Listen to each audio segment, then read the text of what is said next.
Ever heard about the Pacific Island countries? It is a group of nations spread across a vast maritime zone stretching from Easter Island in the east to Hawaii in the north to New Caledonia and Palau in the west to Tonga in the south. It consists of a group of small island nations.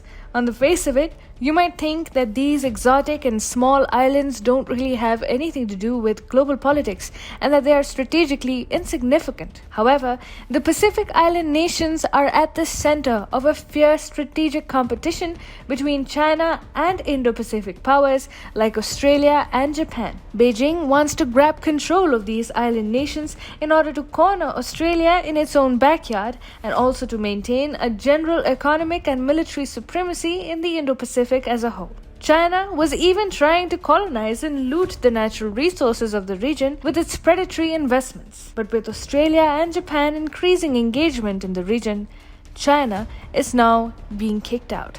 Hi and welcome to TFI Global, the foreign affairs and geopolitical analysis arm of the TFI Media Group. I'm your host Shubhangi, and in this video I will tell you how China is losing control, capital and clout in the Pacific Islands region. Let's begin.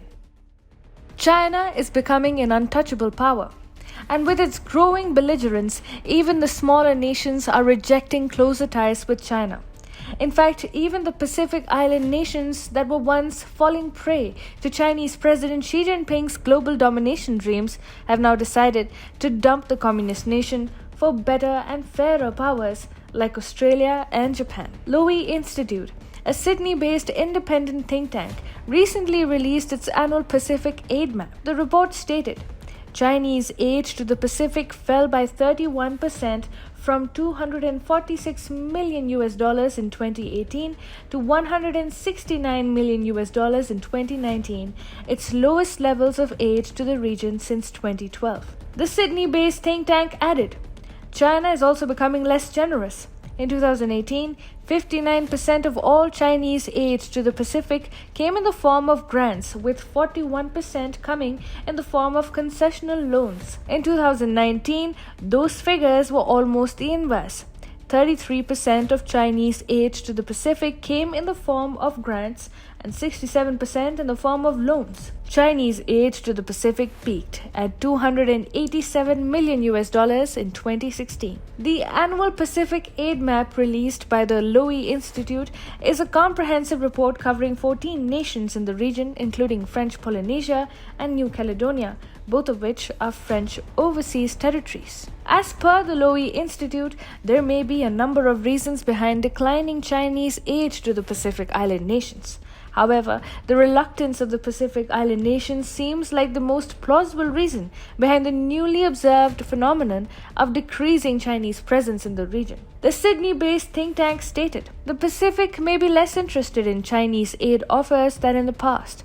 Debt levels have risen, and Pacific nations have limited fiscal space to take on new loans. The type of loans China is offering, Export-Import Bank of China financed and state-owned enterprise implemented, may not be as appealing to Pacific nations as existing and new alternatives. It added, Pacific leaders are also more wary of major Chinese projects given the mixed track record of performance in the region to date. Traditional partners have also redoubled efforts to provide viable and attractive alternatives to many opportunities China may once have been the only partner to offer.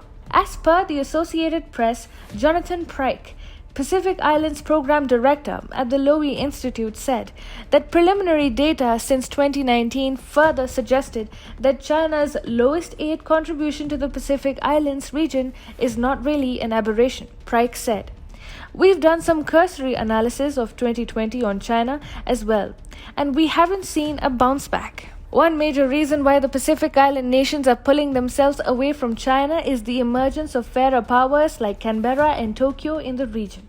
As per the Associated Press, the traditional aid partners of the Pacific Island nations like the United States, Australia, Japan, and New Zealand have stepped up efforts to offer alternatives to China's Belt and Road programs in the region. The engagement of countries like Australia and Japan gives the Pacific Island nations the liberty to look beyond Beijing, Pryke said.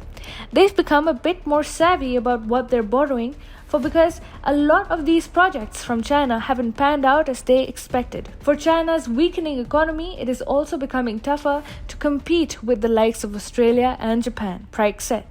It could well be that China's just not as engaged, they're focused elsewhere. They've certainly been tightening the purse globally. In fact, Australia and Japan have managed to score some really crucial victories over China in the recent past. Australia replaced China in Fiji as the island nation's biggest benefactor. Australian Prime Minister Scott Morrison announced plans to supply COVID-19 vaccine to these countries as a part of Australia's $360 million plan to immunize the region. Samoa kicked out a pro-China prime minister, and the new regime is likely to choose Tokyo and Canberra over Beijing. Japan is pushing the Pacific Island countries to join its efforts for achieving a free and open Indo-Pacific, which is basically a strategy to contain China. Japan and Australia's relentless efforts have finally borne fruit as the Pacific Island nations have dumped China altogether. This is one of the biggest examples of how the free world countries are edging out China.